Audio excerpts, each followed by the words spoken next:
Hi friends, அனைவருக்கும் வணக்கம். எல்லோரும் எப்படி இருக்கீங்க? நல்லா இருக்கீங்களா? நான் தான் ராமேஸ்வரம் மீன் ஒரு பொண்ணு நாகஜோதி.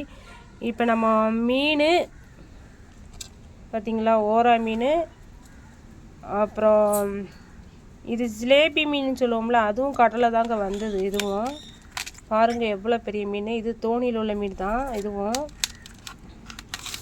பார்த்திங்களா எவ்வளோ பெருசாக இருக்குன்னு பாருங்கள். கடல் உள்ள பாசிலாம் அப்படியே இருக்குது பாருங்கள். இப்போ தான் எடுத்துகிட்டு வந்திருக்காங்க. கண்டிப்பாக நான் ஒரு நாளைக்கு தோணி வளைக்கிறத போய் நான் வீடியோ எடுத்து போடுறேங்க. கரவலை தோணி. இப்போ தண்ணி நிறைய கிடக்கு எங்கள் ஊர் ஆற்றுக்குள்ள. ஆற்றை தாண்டி தான் கடலுக்கு போகணும். அதனால் எங்களால் போக முடியல. நான் கண்டிப்பாக ஒரு நாளைக்கு கடற்கரையில் போய் நான் வீடியோ போடுறேன். அப்புறம் பாருங்கள் நண்டுலாம் இருக்குங்க. இது எல்லாமே மடியில் வந்தது தான். கரவலை தோணி மடியில் உள்ளது பார்த்தீங்களா.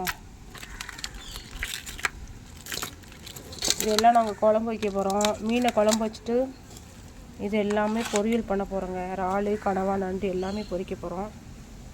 பார்த்திங்கன்னா எவ்வளோ அழகாக சூப்பராக இருக்குன்னு. எல்லாருக்குமே ரொம்ப ரொம்ப நன்றிங்க. உங்கள் வீட்டில் இன்றைக்கி என்ன குழம்புன்னு சொல்லுங்கள். பார்த்திங்கன்னா ஜிலேபி மீன் எவ்வளோ பெருசாக இருக்குன்னு.